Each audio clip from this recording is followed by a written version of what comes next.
બધા? ચોકડી ગુણાકારની રીત આગળ આપણે ઉદાહરણ 1 કરાવેલું હતું તમને. ઉદાહરણ પછી દાખલા નંબર 2 ની અંદર છે તો ચોકડી ગુણાકારની રીત જ, પણ શરતો ઉપરથી માત્ર ઉકેલ મેળવવાની વાત નથી, પણ કંઈક નવું પૂછ્યું છે આપણને.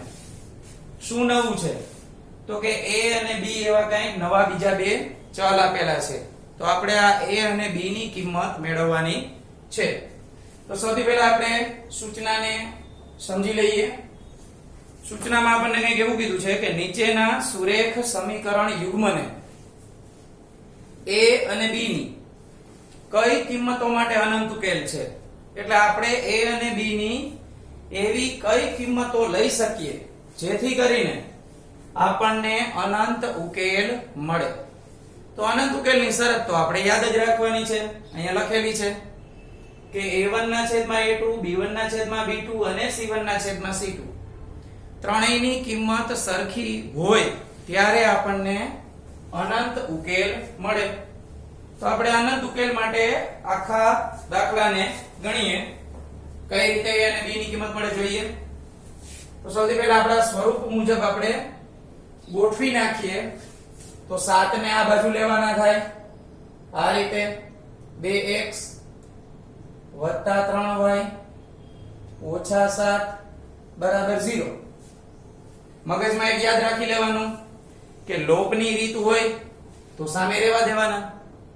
ચોકડી ગુણાકારની રીત હોય તો અચળ પદને ફરજિયાત આ બાજુ લઈ લેવાના, એટલે નિશાનીમાં ભૂલ ન થાય. ચાલો આમાં તો કે a - b x a + b y આ સંપૂર્ણ પદ આખું આ બાજુ આવશે તો માઈનસ કૌંસમાં પદને એમનેમ રાખશું આપણે બરાબર 0. દરેકની કિંમત લખી નાખીએ. એટલે કે a1 2 મળે, b1 3 મળશે, c1 -7 મળશે. બીજા સમીકરણમાંથી a2 a - b મળે, b2 a + b મળે અને c2 આપણે નિશાની કાઢી અને કૌંસ ખોલીને લખીએ. તો કે આ નિશાની માઈનસ ની છે તો કૌંસ ખુલશે તો દરેક પદની નિશાની બદલી જાય. એટલે કે 3a માઈનસ થઈ જાય, b પણ માઈનસ થઈ જાય, જ્યારે 2 આપેલા છે એ થઈ જશે પ્લસ. તો આપણે પ્લસ થી શરૂઆત કરીએ. એટલે પહેલા 2 ને લખીએ, પછી 3a અને b ને પાછળ લખી નાખીએ કે 3a માઈનસ અને b માઈનસ. આ વસ્તુ ફરીથી સમજીએ આપણે. થોડીક ગણતરી ટૂંકી થાય એટલા માટે મેં અહીંયા c2 ની નિશાનીની અસર કૌંસ ખોલીને આપી દીધી છે. તમે આમ પણ લખી શકો, માઈનસ કરી અને આખો કૌંસ અહીં લખી શકો, પણ માઈનસ છોડી નાખીએ, કૌંસ કાઢી નાખીએ તો દરેકની નિશાની હોય એનાથી વિરુદ્ધ નિશાની થઈ જાય, એટલે કે બદલી જાય. તો આ આપણને c2 મળ્યું. હવે આપણી શરત તો કે ત્રણેયની વેલ્યુ સરખી હોવી જોઈએ. ચાલો ત્રણેયની વેલ્યુ સરખી હોવી જોઈએ તો પહેલા આપણે લખી નાખીએ કે અનંત ઉકેલની શરત મુજબ, અનંત ઉકેલની શરત મુજબ તો કે a1 ના છેદમાં a2, b1 ના છેદમાં b2 અને c1 ના છેદમાં c2 હોવા જોઈએ. બધાની કિંમત મૂકી દઈએ આપણે આમાં. તો કે a1 ના છેદમાં a2 એટલે 2 ના છેદમાં a - b, અહીંયા 3 ના છેદમાં a + b, c1 એટલે -7 ના છેદમાં 2 - 3a - b.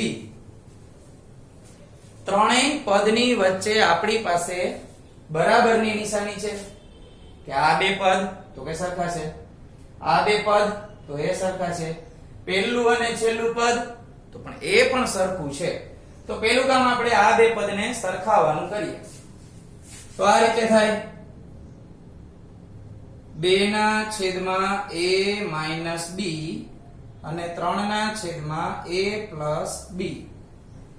માત્ર બે જ પદને સરખાવ્યા છે, યાદ રાખજો. હવે આપણે આને સામે સામે ક્રોસ મલ્ટીપ્લિકેશન કરીએ, ચોકડી ગુણાકાર. તો 2 ની બાજુમાં a + b ગુણાકાર માટે જાય, આ a - b 3 ની બાજુમાં જશે, ગુણાકાર કરીએ. બગડો કૌંસના બંને પદ સાથે ગુણાકાર કરે તો 2a 2b 3a અને 3b. આ 2a છે એને આ બાજુ લઈ જાય તો 3a તો હતા, એમાંથી 2a બાદ કરવાના. અહીંયા 2b આપણી પાસે જે છે, આ -3b આ સાઈડ આવે તો એ પ્લસ થઈ જાય. અહીં મેં નવું કંઈ કર્યું નથી, યાદ રાખજો, ખોટા કન્ફ્યુઝ નહીં થતા. દાખલાની અંદર મેં a વાળા પદ એક બાજુ ભેગા કર્યા, b વાળા પદ બીજી બાજુ ભેગા કર્યા, બીજું કાંઈ કરેલું છે નહીં. તો સરવાળા કરીએ, સજાતીય પદની અંદર એટલે સરવાળા થઈ જાય, બાદબાકી થઈ જાય. તો અહીંયા વધે માત્ર a, અહીંયા મળશે આપણને 5b. તો a ની કિંમત આપણને 5b મળી છે. હવે આનાથી આગળ કાંઈ કરી શકાય નહીં, બે પદને આપણે સરખાવ્યા. ઓકે, હવે શું કરી શકાય? તો કે આપણી પાસે આ ત્રણેય વસ્તુ એવી આપી હતી કે જે ત્રણેયને સરખાવી શકાય. હવે આપણે આ બીજા અને ત્રીજા પદને સરખાવીએ. તો આ રીતે લખું, 3/a + b બરાબર કરીને -7/2 -3a - b.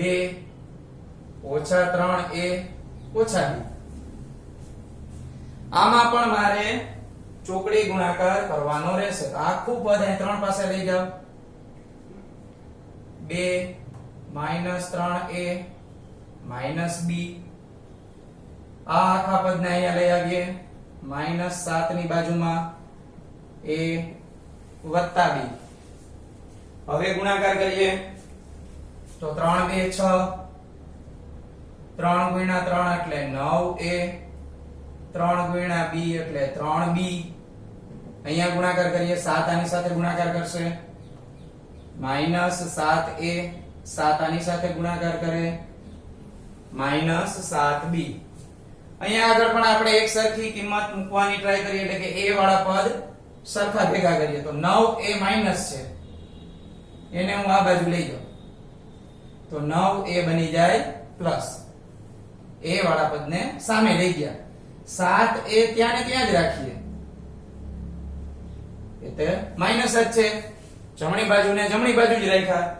b વાળા પદને આ બાજુ લઈ આવીએ તો b વાળું પદ 7b આ સાઈડ આવે તો એ બની જાય પ્લસ.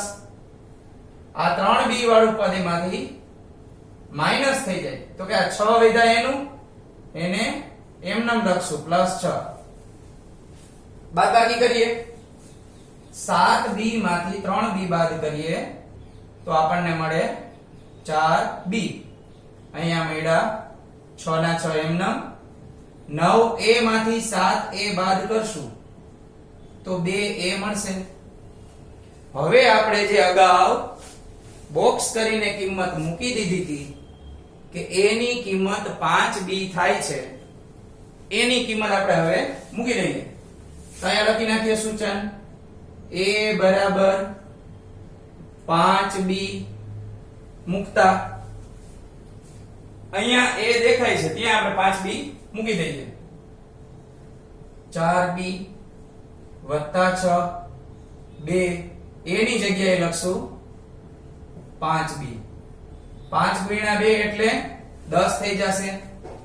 તો 4b + 6 બરાબર 10b. ત્યાર પછી 4b ને સામે બાજુએ લઈ જાય તો 10b ઓછા 4b. 10 માંથી 4 બાદ કરશું આપણે તો આવું સમીકરણ મળે 6 બરાબર 6b. માત્ર b ને મેળવવા હોય તો એકલા કરવા પડે, 6 ને છેદમાં લઈ આવીએ. 6 ના છેદમાં 6 બરાબર b, એટલે b ની આપણને પરફેક્ટ કિંમત મળી ગઈ 1. a ની કિંમત આપણને પરફેક્ટ નથી મળેલી હજી. આની અંદર આપણે b ની કિંમત મૂકી દઈએ એટલે a ની કિંમત પણ આપણને મળી જાય. તો લખીએ, ફાઇનલ આન્સર થશે હવે a ની કિંમત એક જ બાકી છે. a બરાબર 5b માં b બરાબર 1 મૂકતા તો આ કિંમત મૂકીએ. a બરાબર 5 b એટલે 1 તો a ની કિંમત આપણને 5 મળે. તો આ રીતે તમે a અને b ની બંને કિંમતો મેળવી શકો. પણ ક્યારે મળે?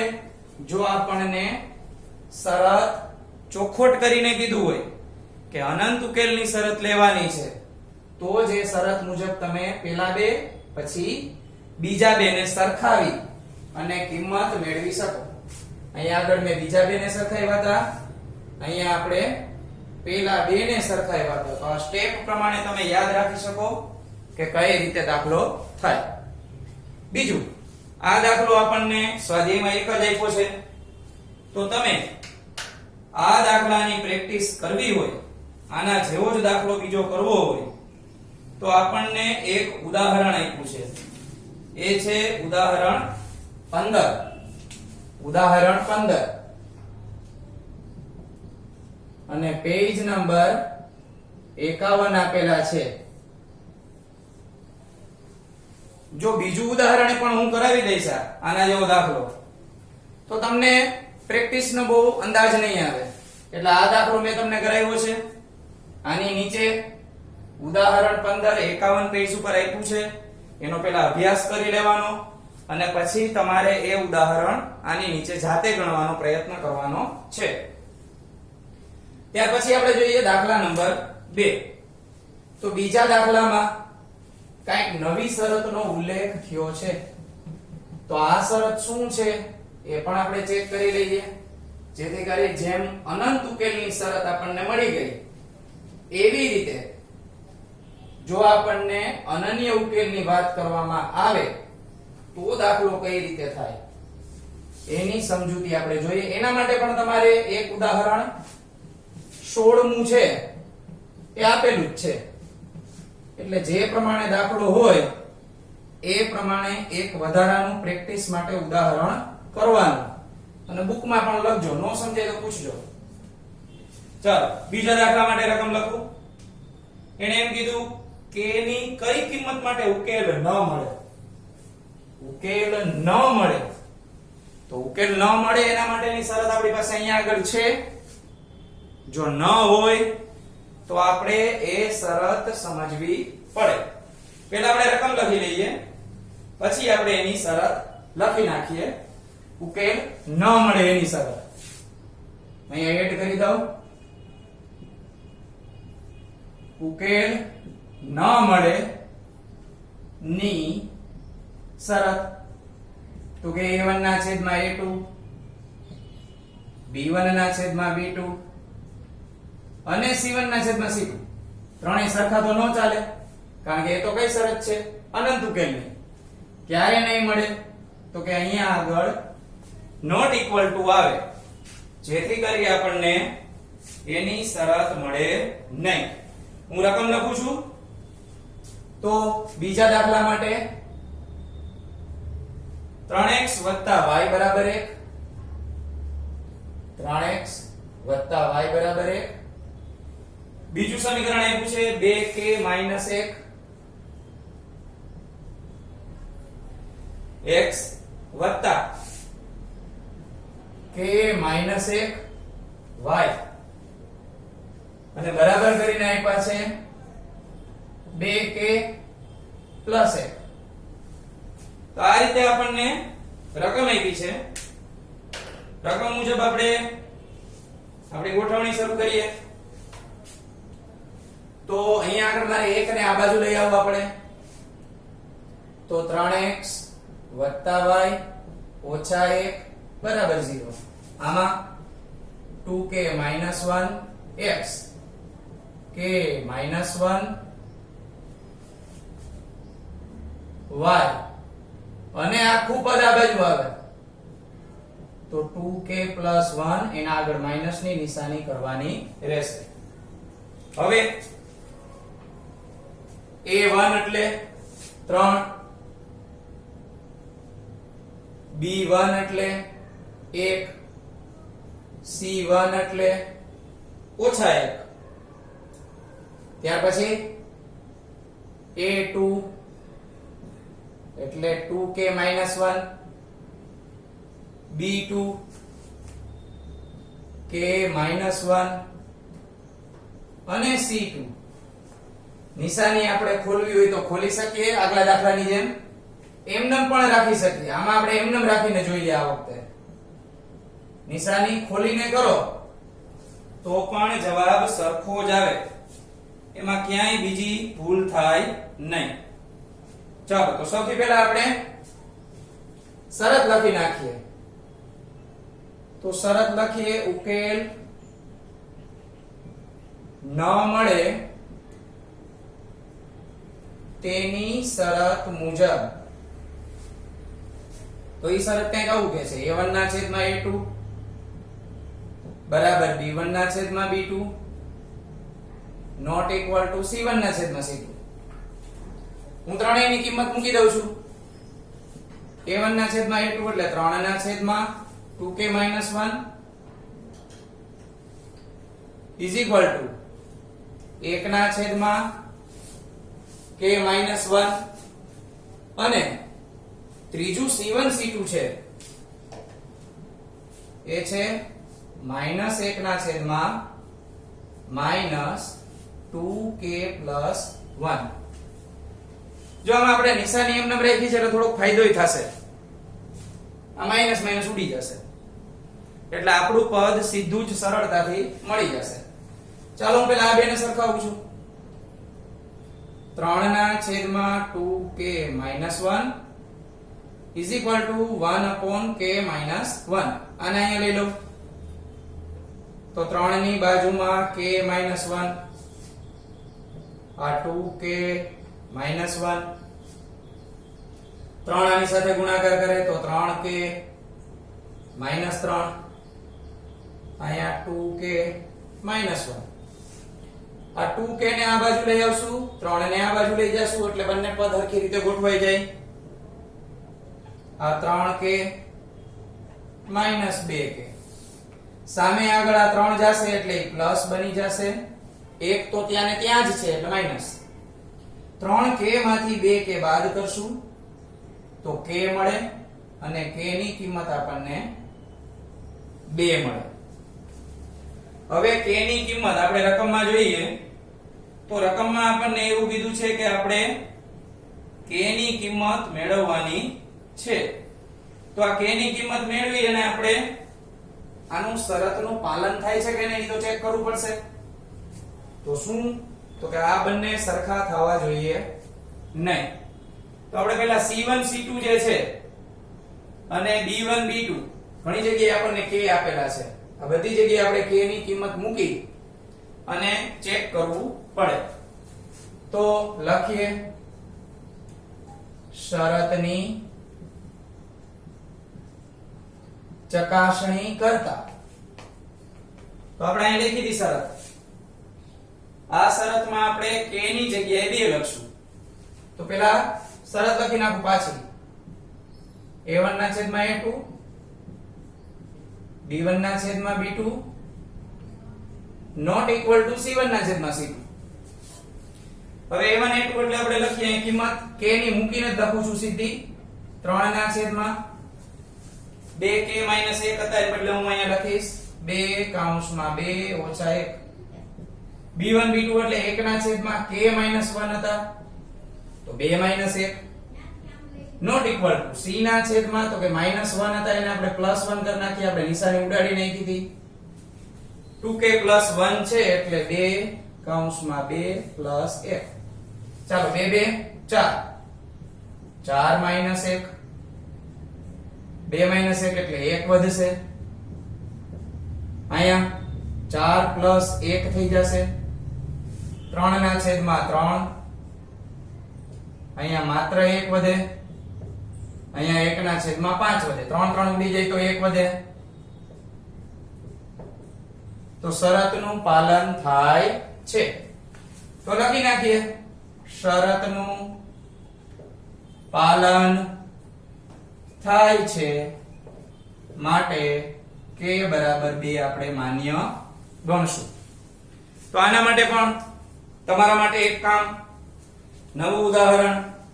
અગાઉ મેં તમને કીધું 16મું ઉદાહરણ આની નીચે લખવાનું છે. ઉદાહરણ 16 HW માં આની અંદર જોઈન્ટ કરી દેવાનું છે. તો આજે આપણે આ k વાળા દાખલા જોયા. ત્યાર પછીના લેક્ચરમાં